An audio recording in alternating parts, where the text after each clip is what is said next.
Un maestro budista llevaba a sus alumnos a caminar junto al río cada tarde. Un día, uno de los alumnos le preguntó: «Maestro, ¿por qué el río siempre llega al mar?». El maestro respondió: «Porque no espera llegar de ninguna forma en particular. Simplemente fluye». El alumno pensó en silencio. ¿Y nosotros? ¿Por qué a nosotros nos cuesta tanto llegar? El maestro señaló una piedra en mitad del río. Porque luchamos contra la corriente cuando no va hacia donde esperábamos. Las expectativas son esas piedras en mitad del río de tu vida. Algunas las pusiste tú, otras las pusieron los demás, otras aparecieron sin que nadie decidiera ponerlas, pero todas hacen lo mismo: interrumpen el flujo, crean resistencia, y esa resistencia es la fuente de un sufrimiento muy específico. El sufrimiento de vivir en guerra con la realidad, porque la realidad no coincide con lo que esperabas. Buda identificó las expectativas, junto con el apego y la aversión, como una de las raíces más profundas del sufrimiento humano. No porque esperar sea malo en sí mismo, sino porque la expectativa rígida convierte cada momento en una prueba que la vida tiene que pasar. Y la vida, como el río, no está para pasar pruebas, está para fluir. Lo que vas a escuchar hoy son 7 enseñanzas del budismo para aprender a vivir sin ese peso, sin la guerra constante entre lo que es y lo que esperabas que fuera. Para aprender, como el río, a fluir con lo que hay en lugar de detenerte en cada piedra, exigiéndole que no esté. Si en algún momento sientes que esto habla directamente de algo que vives, compártelo. Y suscríbete si este canal te está dando algo real. Empecemos.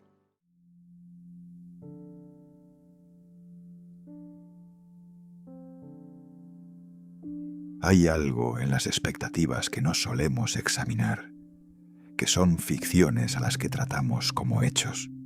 Una expectativa no es una predicción neutra sobre lo que va a pasar.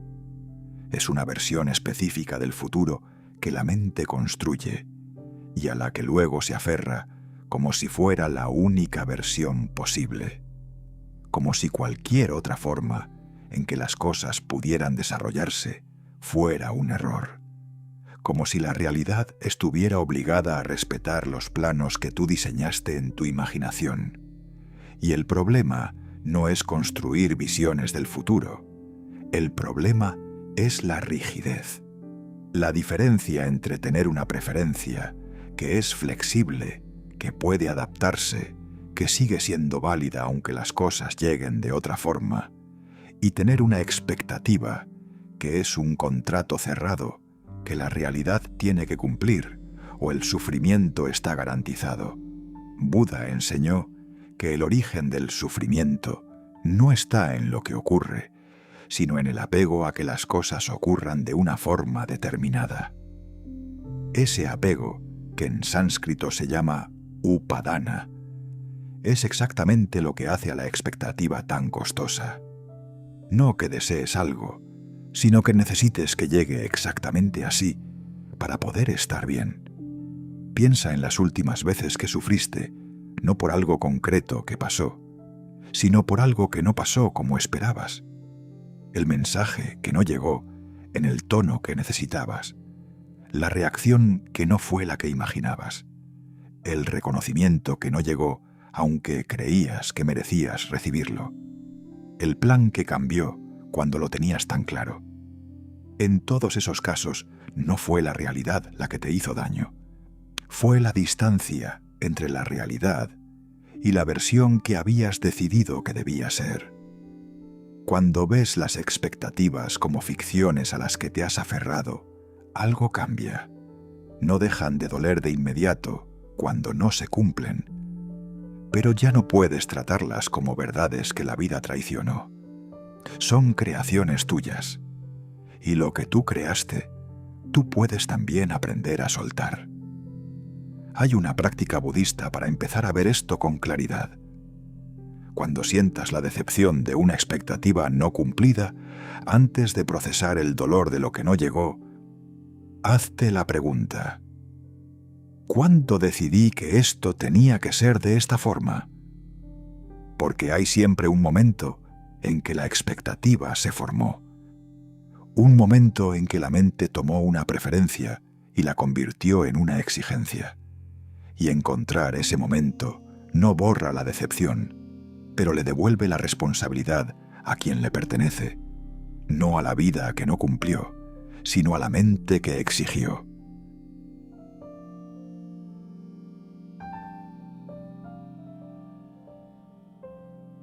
Esta enseñanza va más al fondo que la anterior, y lo que revela es incómodo pero enormemente útil, que las expectativas más dolorosas que tenemos sobre los demás suelen apuntar directamente hacia lo que más nos falta desde dentro. La persona que sufre porque los demás no la reconocen suficientemente suele ser la misma que no se reconoce a sí misma. La que sufre porque no recibe el amor que cree merecer suele ser la que más dificultad tiene para amarse. La que espera de los demás una presencia incondicional suele ser la que más se abandona a sí misma en los momentos difíciles. No siempre, no en todos los casos, pero con la frecuencia suficiente como para que la pregunta valga la pena hacerse: ¿qué espero de esa persona que no me estoy dando a mí mismo? Y una vez hecha esa pregunta honestamente, la expectativa sobre el otro pierde parte de su carga, porque de repente ya no es exclusivamente sobre lo que falta en la relación, es sobre algo que falta dentro de ti y que merece atención. Buda observó que buscamos en el exterior lo que no hemos construido en el interior, y que esa búsqueda, aunque completamente comprensible, está condenada a no satisfacerse completamente, porque lo que buscamos fuera desde el vacío interior no puede llenarlo de forma duradera. El elogio que necesitas para sentirte valioso dura hasta que alguien deja de elogiarte. El amor que necesitas para sentirte amado dura hasta que llega un momento en que no se expresa de la forma que esperabas.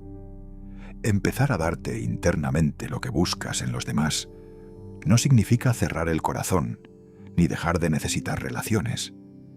Significa quitar a las relaciones la responsabilidad de ser tu única fuente de lo que más necesitas. Y cuando lo haces, las relaciones se vuelven más ligeras, más libres, más reales, porque ya no cargan el peso de tener que salvarte de algo que solo tú puedes resolver. Buda describió este proceso con una imagen que resulta poderosa, la de la lámpara que primero debe encenderse a sí misma para poder iluminar a los demás. La lámpara que no tiene fuego propio no puede darlo, pero cuando lo tiene, puede compartirlo sin agotarse, porque la llama no se divide cuando se comparte, crece. Lo mismo ocurre con lo que te das a ti mismo. Cuando tienes genuinamente algo dentro, darlo no te vacía, y recibirlo de otros no es lo único que puede llenarte.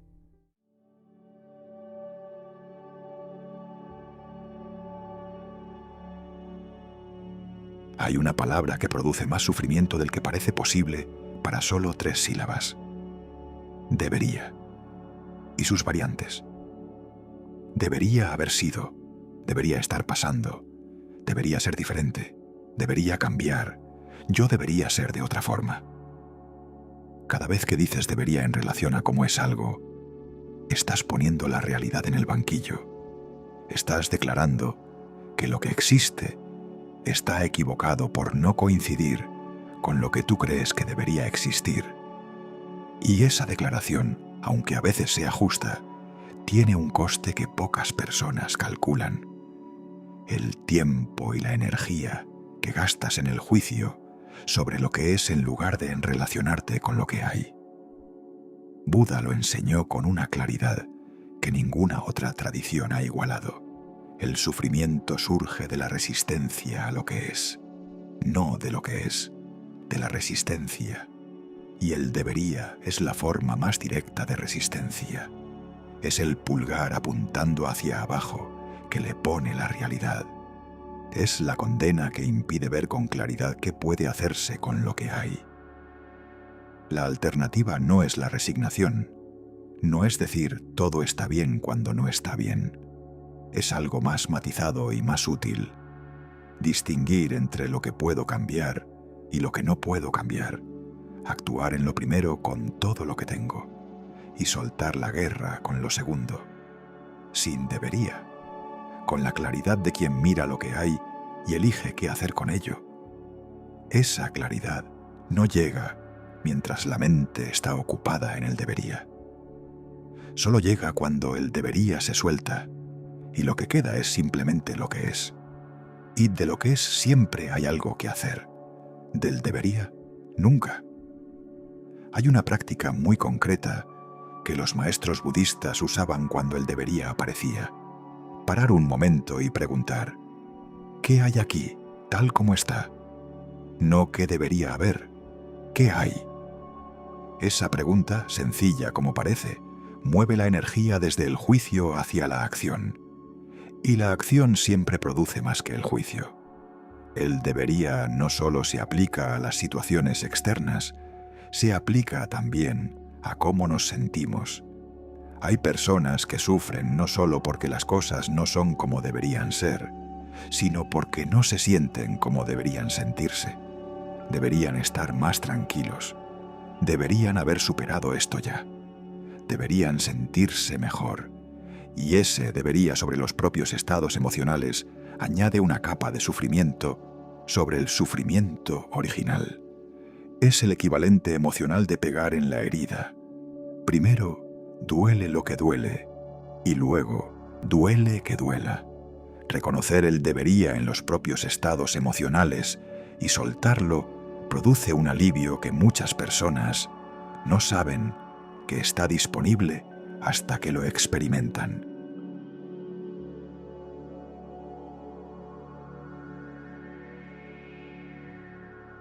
Hay una categoría de expectativas que casi nadie menciona y que produce un sufrimiento especialmente difícil de soltar.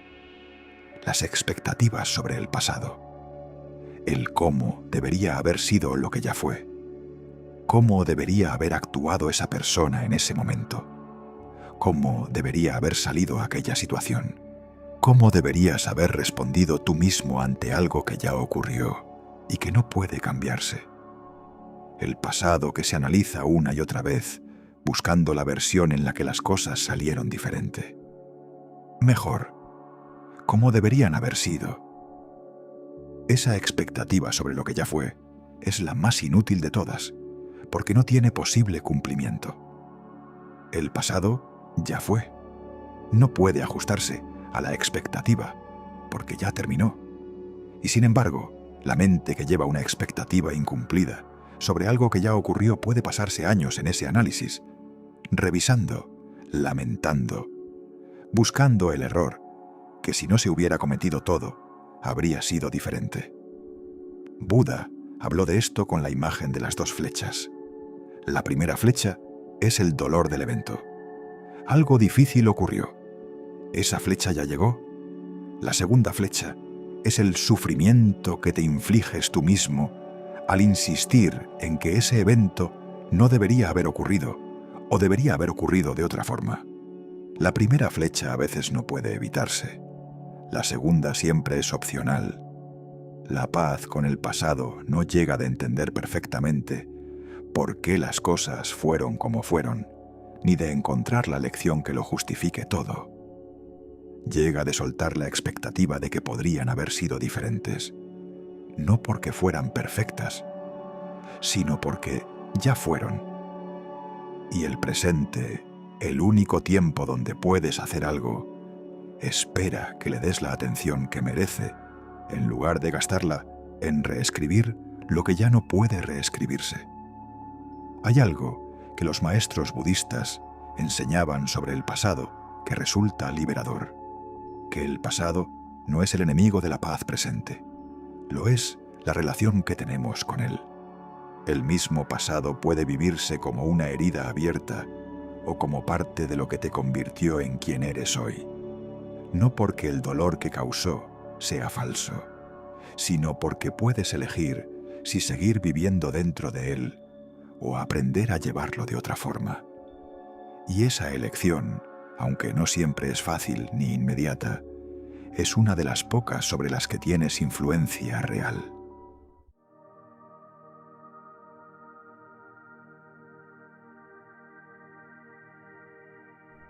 Esta distinción es una de las más liberadoras del budismo aplicado a las relaciones, y también una de las más malentendidas. Vivir sin expectativas no significa vivir sin esperanza. La esperanza y la expectativa parecen parecidas, pero producen efectos completamente diferentes en la psicología y en las relaciones. La esperanza es abierta. Desea algo bueno sin insistir en que llegue de una forma específica. Confía en que las cosas pueden ir bien sin necesitar controlar cómo lo hacen. La persona que tiene esperanza en una relación está abierta a que esa persona crezca, cambie, mejore, de las formas que le son propias, a su ritmo, en su dirección. Esa apertura permite que la relación tenga espacio para ser lo que puede ser, no solo lo que imaginabas que debería ser. La expectativa es cerrada. Requiere que las cosas lleguen de una forma concreta. Que esa persona cambie de esta manera específica, en este plazo, hacia este resultado. Y cuando el cambio no llega exactamente así, la expectativa produce decepción, aunque la persona haya crecido genuinamente, de formas que la expectativa no contemplaba. Buda enseñó que el amor sin apego es el amor que puede ver al otro tal como es y desear que esté bien tal como es, no como quisieras que fuera. Ese amor no pierde de vista lo que quiere para la relación, pero no lo convierte en una condición de la que depende la continuidad del afecto. Y esa diferencia entre el amor que condiciona y el amor que no, es la diferencia entre una relación que libera y una que aprisiona, aunque a veces sea difícil distinguirlas desde dentro. La esperanza dice: confío en que hay posibilidad aquí, aunque no sé exactamente qué forma va a tomar. La expectativa dice: solo hay posibilidad si llega de esta forma concreta. La primera mantiene la relación abierta. La segunda la convierte en una prueba constante que el otro tiene que pasar. Y nadie da lo mejor de sí mismo cuando siente que está siendo evaluado permanentemente contra un criterio que no eligió cumplir. Empieza con algo pequeño. La próxima vez que alguien importante en tu vida haga algo diferente a lo que esperabas, antes de reaccionar, hazte la pregunta: ¿es esto malo en sí mismo o solo diferente de lo que esperaba? Muchas veces la respuesta es lo segundo, y esa distinción, cuando llega con claridad, cambia completamente lo que hay que decir o hacer a continuación.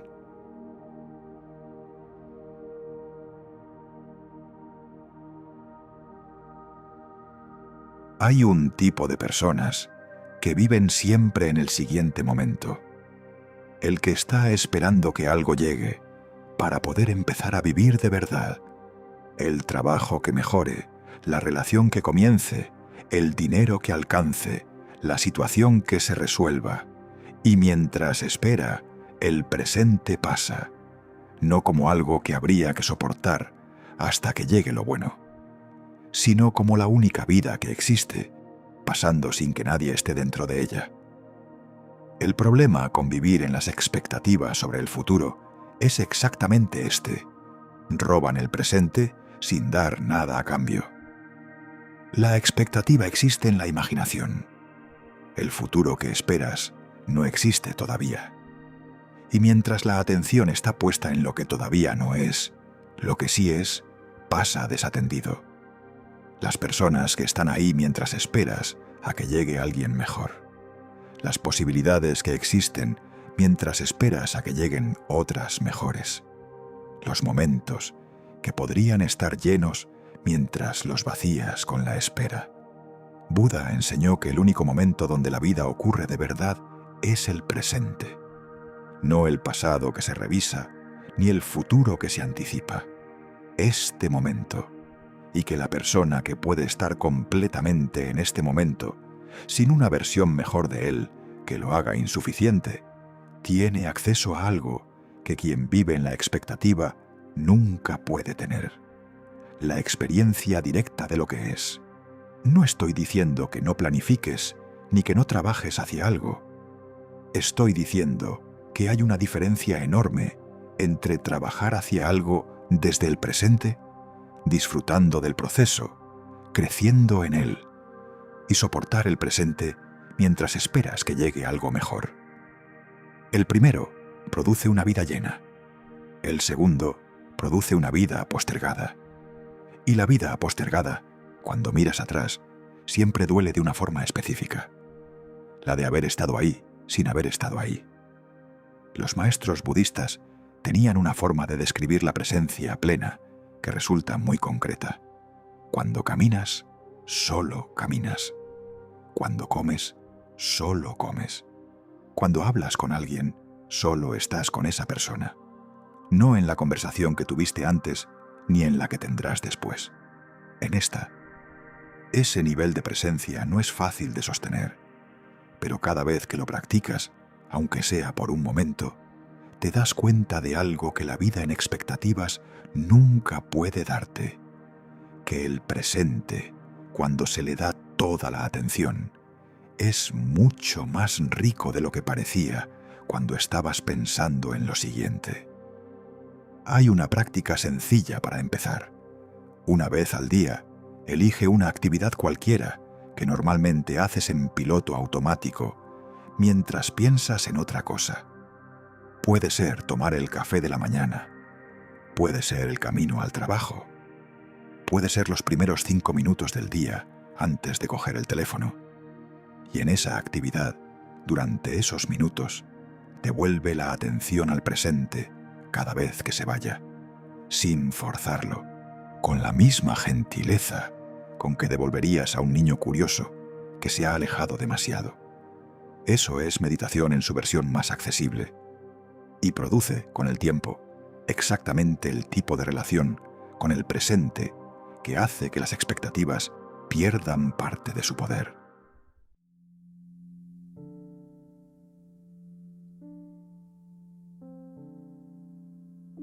La última enseñanza es la más práctica y también la más difícil de entender desde fuera hasta que se experimenta. Cuando llevas tiempo aferrado a una expectativa, cuando llevas semanas o meses o años esperando que algo sea de una forma determinada, hay un momento en que soltar esa expectativa se siente como una pérdida, como si al soltarla reconocieras que lo que esperabas no va a llegar. Y ese reconocimiento duele como una pequeña muerte.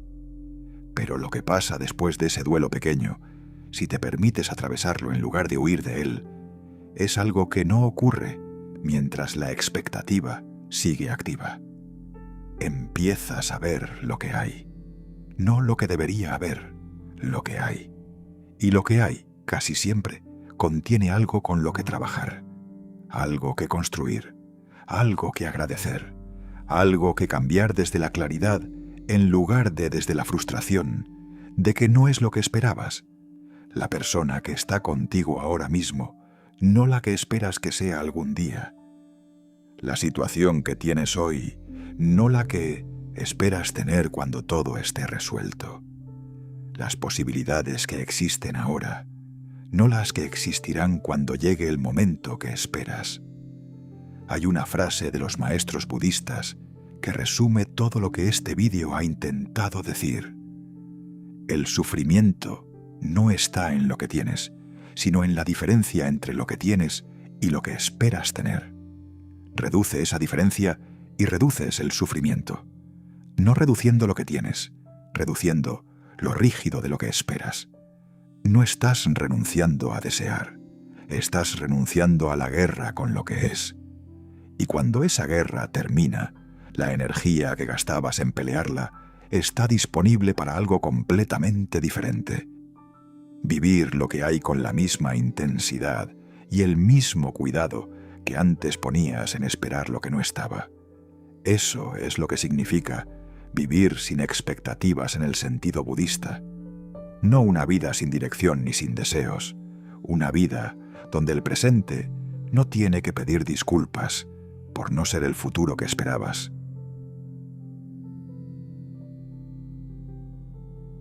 El río del que hablaba el maestro al principio no llega al mar porque no tenga dificultades en el camino. Las tiene. Piedras, curvas, tramos donde el caudal baja y parece que todo se estanca. Llega porque no se detiene en ninguno de esos obstáculos a exigirles que sean diferentes. Esa es la única cosa que quiero que te lleves de este vídeo. Una sola pregunta para los próximos días. ¿En qué parte de mi vida estoy detenido exigiéndole a la realidad que sea diferente en lugar de seguir fluyendo con lo que es? La respuesta que llegue es el punto de partida. Siempre lo es. Si este vídeo tocó algo dentro de ti, compártelo con alguien que también lo necesite. Y cuéntame en los comentarios qué expectativa crees que es el momento de soltar. Suscríbete para seguir recibiendo enseñanzas que van al fondo. Hasta el próximo vídeo.